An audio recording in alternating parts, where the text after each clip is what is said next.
Alright, so it's another day. Decided to put the car back in the garage for the moment. It's good in here. So what I have done is I've mounted the fuel pressure regulator finally. So it's mounted up there, rib knotted to the wall. So it is not moving anywhere. And I've also rerouted the intake back behind this brace. So because there's a like a firewall kind of thing right here, which separates the hot air from the cold air. So I've decided the intake temperatures are getting too high with the pod filter being here. I've got to get some smaller clamps because these they're huge. There's like 50, 70 mil extra on that. Doesn't need to be there. So the air filter's under here. I'm going to go get another filter to run in here. At the moment it's just got the old little cone style filter just there. Probably can't really see it because it's under there, but anyway, it's under there. And now the air temperatures stay around the 30 to 32 degrees while driving, rather than going from 38 to 40 to 50 and so on. And yeah, that's just because this fan's pretty much running all the time. And the filter was right there, so it was just sucking the hot air in and then heat soaking everything the whole way up. Like even this pipe here was getting hot, and that's where the air temperature sensor is. So yeah, anyway. The other thing I've done is I've hooked in that fuel pressure regulator and the blow-off valve into this vacuum just here. So this is the vacuum for the vacuum chamber and the evap and everything. Now the SSV is pretty much just open all the time anyway, so it doesn't need a vacuum source really because it opens as soon as the engine starts. Evap, yeah, obvious things. Or the purge valve anyway. Yeah, so I've teed that off. I just got that little T on there and then branching off to these two. And that provides a hell of a lot more vacuum because that blow-off valve has never really worked that well. I thought it was just because I had too much tension on the spring, but then I loosened it off and it wouldn't open at all, it just flooded. And now when it opens, it's like a fucking pachoo. So it's working now. So better vacuum source just there. Even better than the service ports down the bottom, lower intake. So yeah, happy with that. I still haven't done the turbo coolant lines. Like I said, it's not really leaking. I haven't filled this thing in like a month and it's not leaking that much. So it's a low priority until it becomes a big priority. Unfortunately, it's one of those things. So what I want to do is fix this damn fuel leak. So I'm going to grab a shifter or a big ass spanner for that top nut on that bulkhead fitting and just see if it's tight, because that fitting I'll bring a picture up on the screen, but the top nut is adjustable so you can put it down or up. So I'm going to undo that nut a little bit and just see if there's anything underneath it. It might just be that the surface isn't flat enough. I don't know, but it's coming up through the thread. And see if I can just put a little bit of thread sealer on it and then put it back down again. Hopefully that fixes it, because I don't want to have to take the damn pump off again, but at least it's not hard. It's just a pain in the ass and fill the garage up with fucking E85 fumes. Otherwise I might have to wait until the fuel tank's a little bit emptier before I fix that, because that side is full. Like anything above, say, a third of a tank, that side of the tank is always going to be full. So as soon as you pop the cap off, fuel just leaks everywhere. So anyway, I'm gonna give that a try now and see if that fixes the slight leak that I've got. If not, I'll deal with it when I've done a few more kilometers. I just chuck a rag on it or something just to soak up all the shit. Yeah, it's only a little bit, but it's enough that it's pissing me off. So I'll get into that now, get that done, and then we'll go for some tuning. Time to put the boost up. Let's do it. All right, so I've got the car up on Jack's hands now. So as high as I'm comfortable to get it anyway. And I've gone and picked up a Uniclutch. So we've got the Uniclutch blue. Fucking packaging. So it's the sport version. I think it's good for like 750 Newton meters of torque, which should be plenty because I'm only making like 350. And the adapter kit for the RX8 6-speed, which hopefully is the right one. The packaging's pretty damn good. Like, I think you probably spend a fair bit on the packaging alone. It comes with all your little safety warnings and which orientation to do it in and so on, but yeah, heaps of shit. So, plan for today, tonight, tomorrow probably. Get the gearbox off, at least before dinner hopefully. It's about 5:30 in the afternoon right now. Get the gearbox off, get the clutch out, have a look at the throwout bearing because it's brand new bearing, but it's making a weird fucking noise at times. Yeah, so we'll pretty much pull that off, have a look at the spigot bearing as well, because that was replaced and hopefully that's still good because I can't get another one locally, so if there's anything wrong with that I've got to order it. And then yeah, probably have a look at the bearings in the gearbox as well because that's making some funky noises. And yeah, pretty much go from there. So I get stuck into pulling the gearbox off, and then yeah, come back and have a look at the clutch and the gearbox and see where to go from here. Alright, so we're under the car. Grab the torch. Where's the damn torch go? There it is. So I pretty much got to take off starter motor, the downpipe, the O2 sensor. We'll just unplug it from there. This one's not even plugged in, it's just sitting there to fill the hole. This cross brace just here. That cross brace over there, it's got to come off. Undo the exhaust from back here. Undo those bolts there for the gearbox. Those ones, stick something behind the diff before we undo them. Stop the diff from fucking tilting too much. And then undo those bolts on the gearbox and undo the slave cylinder that's up all the way up there. And then yeah, gearbox can come off. So let's get stuck into this, get all this off, and I'm considering doing the turbo while I'm here. It's yeah, it's kind of at that position where it is good enough to be doing it, and you can see on the drain pipe there is a bit of shit sitting there which is crystallized, which is coolant. So yeah, it's leaking up there. So may as well do that while I'm here, I think. So let's get stuck into it. Alright, so it took about 45 minutes. Starter motor's off, all the bolts around the bell housing are off. Those two bolts there are done, these ones are cracked. Wiring's off, exhaust is off. She's pretty wide in there though. Anyway, definitely still a coolant leak though, because you can see it on the floor. Maybe. Yeah, there you go. So once the car was up in the air and it cooled down, it started leaking a lot more. So at least we'll fix that all down here. So just got to drain the oil out of the gearbox. So that plug there.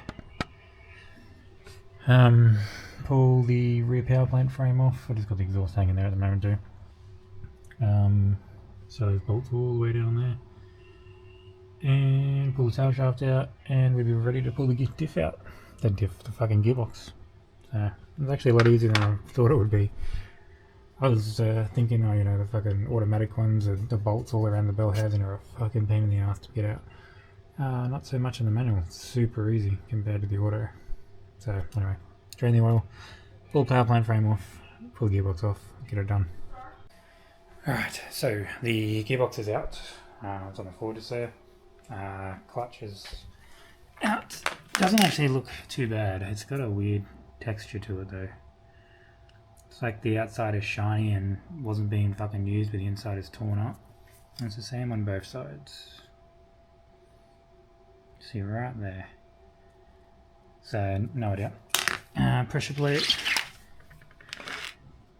Usual hotspots and whatnot. Nothing massive. very smooth, bit slippery, very dirty. And the flywheel. So I've just taken the little nubs off the flywheel that go like that. Now, problem is, this is a lightweight flywheel from ORC or whatever. Makes a hell of a fucking noise. Now, if we grab the Uniclutch adapter, you can guarantee that it will not fit. So it's supposed to, these holes here are supposed to bolt onto the outside where the clutch goes, but the clutch was bolted to these holes here where those little nubs were, and it's way off. This plate needs to be a lot smaller. So I go back to Repco in the morning, see what they can do. Otherwise I might have to buy a new fucking flywheel as well. So yeah, anyway, we'll pick it up in the morning and see where to go from there. Alright, so I've made a few calls, done some research. Yeah, I need a new flywheel. So that flywheel is specific to the Organa ORC fucking clutch or whatever the hell it is. So unfortunately it's going to be a couple of days. So I've ordered an extreme lightweight billet chrome moly flywheel, whatever the hell it is. And that's going to be here maybe Monday, Tuesday, Wednesday, who knows. So I decided, well, fuck it. I've got some time. I've been wanting to look at the gearbox anyway, so we're going to pull this apart. So I got the gearbox outside because it stinks like cat piss. And I'm going to set up another table because, yeah, we're going to be pulling all this damn thing apart and see where the problem is. I can tell you right now that this definitely isn't ideal. So there must be a bearing in here which is fucked, which is probably where most of the noise was coming from, because that's a lot of movement. Obviously when it's in the crank or the eccentric shaft, there's a spigot bearing that holds it anyway, so it wouldn't normally flap around like that. But you can hear it. Yeah, there's a lot of movement in there. So we will pull this thing apart and see what's going on with bearings, and order some bearings for that as well, and get this done and see where that so what the synchros look like, and see if there's any gear bits missing, because when I drained the oil a couple of months ago there was a piece of gear in the oil. So I'm expecting there to be a problem with third gear, but I've never taken a gearbox apart before, so this is a first for me. Alright, it's got the camera set up on a tripod now. So yeah, I guess we'll just start off by undoing those bolts, undoing the bell housing and trying to take that off. Good fun.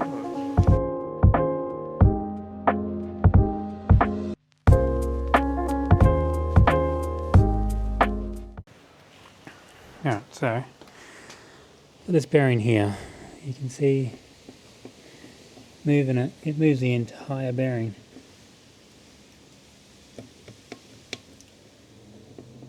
Don't know if that's normal or not.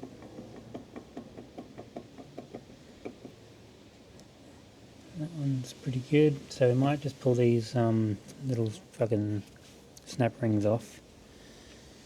Pull out this bearing and see what's going on behind it, because I don't think that should be that loose.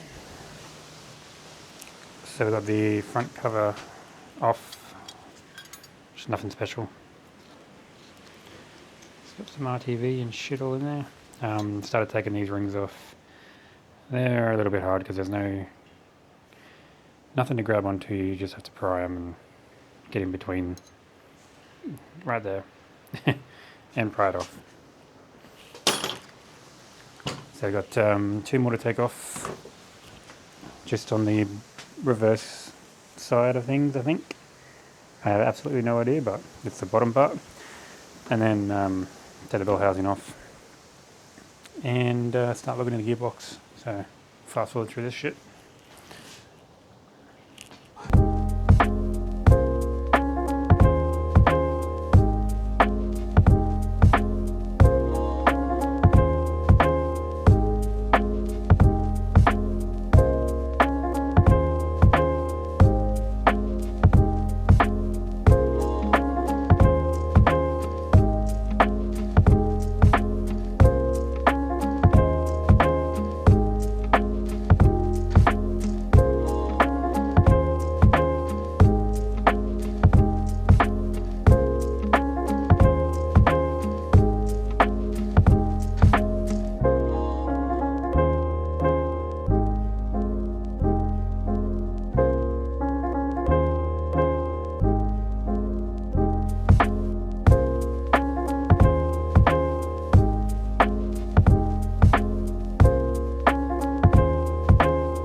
That's the gear selector.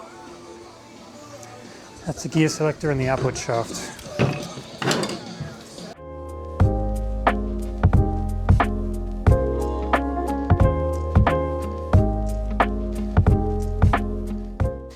Alright, so we've got top half of the gearbox off, or the rear end of it.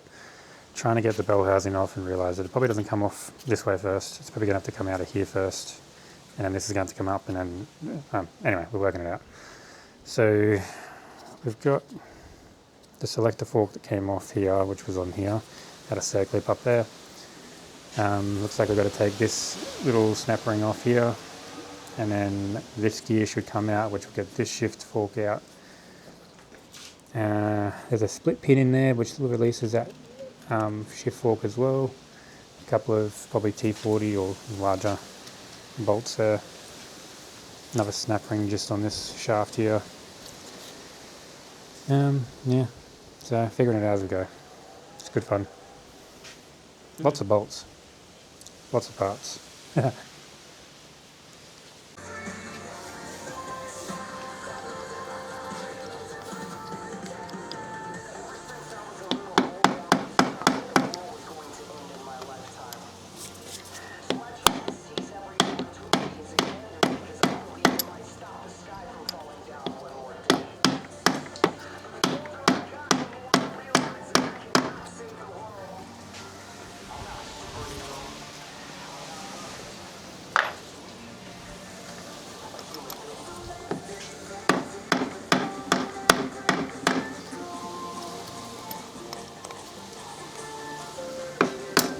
God damn it.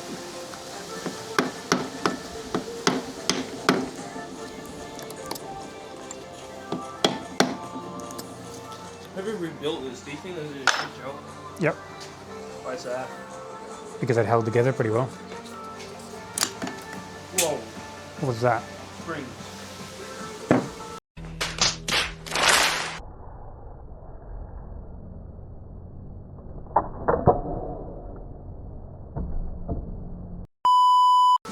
One there.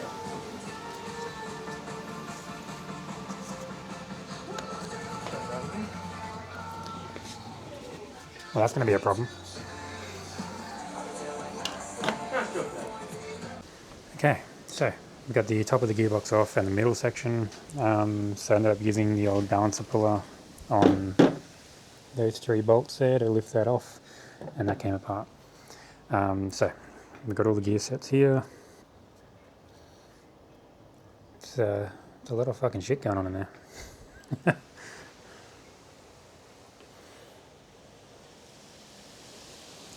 It's crazy. So people that do this for a living are like, oh no, it's easy, that goes there, that goes there. I'm like, there's gears on gears on gears with ball bearings and springs and all that kind of shit everywhere.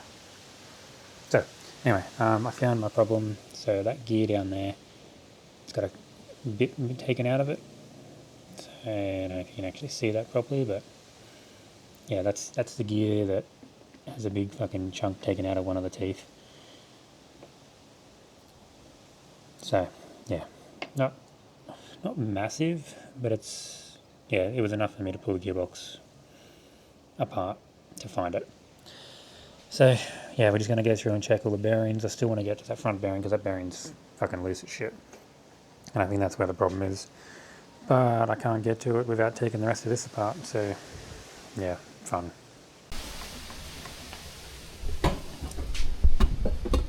So this shift fork here looks like it's supposed to have a bushing in here that's fucking gone. I don't think it's supposed to be like that, because none of the other ones are like that. They're all hard up against it, but that one's really bad. So that might even be where the problem was. Because I'm pretty sure this is 3rd gear. And there's no bushing in there left. Because it's supposed to have a bushing like that, but it doesn't look like there's anything there. I could be fucking wrong though, but I'm going to look at the service manual. Okay, so the next problem. That there, that's the spring for the synchros, and it's stuck on the synchro ring, and it's been pulled down. So it looks like it's missing the ball bearing or the plate or something. because it should not be like that. That one looks like it's got the ball bearing in there. Oh wait, no it doesn't. I can't really tell to be honest with you, but anyway, that shouldn't be like that. So that also doesn't help. So that's really rooted. That gear right there is fucked. It's cooked. She cooked, mate. Like all around. So what? Is that what all those marks are there? Have a look on this side. Oh. Yeah. Oh. So not only is there fucking synchro springs and shit missing, ball bearings are missing, fucking gears are broken, so yeah, whatever. Time for a new gearbox, I think. Alright, so unfortunately, the gearbox is too far gone. Technically I could probably buy a new gear here, whole new set of synchro rings, whole new fucking bearings. Yeah, that bearing was pretty shagged. It was flopping around in the breeze in the front fucking bell housing. Yeah, all of the synchros fucking rings, all of the ball bearings and the springs are fucking gone. Some of them were stuck around, some of them were stuck different directions. I don't know what the fuck happened to it, but it's booked. So that's the third gear selector that was flapping around too, so I'm not sure what happened with that. But anyway, I got a mate that is importing some gearboxes at the moment. So he said about a week or two and we'll have another one. So we'll leave that there and work on getting the flywheel so I can get those Lisa clutch mounted up. And then when the gearbox comes, it'll just be put this one aside, rebuild it later. Might do some straight cut gears or something for it. Who knows? And yeah, we'll go from there. So. Alright, so unfortunately, that's going to be it for the black car for a little bit. That gearbox is entirely too fucked to drive on. And it felt like it was okay while I was driving, apart from the noises, but the noises were starting to get worse. Didn't realise it was that bad, so obviously I knew that there was a broken gear, I just didn't realise it was that fucking broken. So anyway, I'm talking to a few people at the moment about getting a price to rebuild that box. But at the same time, it's like probably going to be cheaper just to buy a used one and then rebuild this one to handle a bit more power. I'm expecting probably once the new engine is in, which is going to be very, very soon, that it's probably going to be closer to the 400 horsepower mark anyway. So I'm probably going to need a better gearbox at that point. But yeah, the current clutch is pretty much all back together. So that's it there. It actually held up pretty good for what it was. Apparently these are only rated to 270 to 320 newton meters of torque and stock horsepower levels, but it's a 200mm plate. Standard one is a 240mm, which is why the Uniclutch adapter doesn't fit on this flywheel, because it's supposed to bolt on the outside and it bolts further in closer to the inside. So yeah, here's what it is there. So while it's apart, I am contemplating pulling this motor out and putting it into the red car, so that when the rotors come back next week, it's pretty much ready to go for the new engine, and that will be the ported engine with the 1/2-inch studs. Undecided on that yet, because this is starting to run really good on E85. Yeah, it's just unfortunately now that clutch can't hold up with the amount of power that it's making in the mid-range and how quickly it spools up. And yeah, it's just slipping even at 7 psi now. So yeah, the goal is 14 psi, and it couldn't handle 10 originally. It slipped once, and yeah, that was while I was starting to figure out the health tech on the tuning. And now it's slipping at 7 psi, and that's because of I was starting to tune the spool assist on E85, and it was starting to make a lot more torque in the mid-range, and now I can't hold 7 psi, so time to move up in the world. So we're pretty much going to install this clutch, the Uniclutch, on a new flywheel onto the new engine. Probably pull this engine out, put it into the red one, and then put the new one into here. So that'll be the next video. That might be a couple of weeks away yet though. So yeah, anyway, thanks for watching. We'll see you in the next one.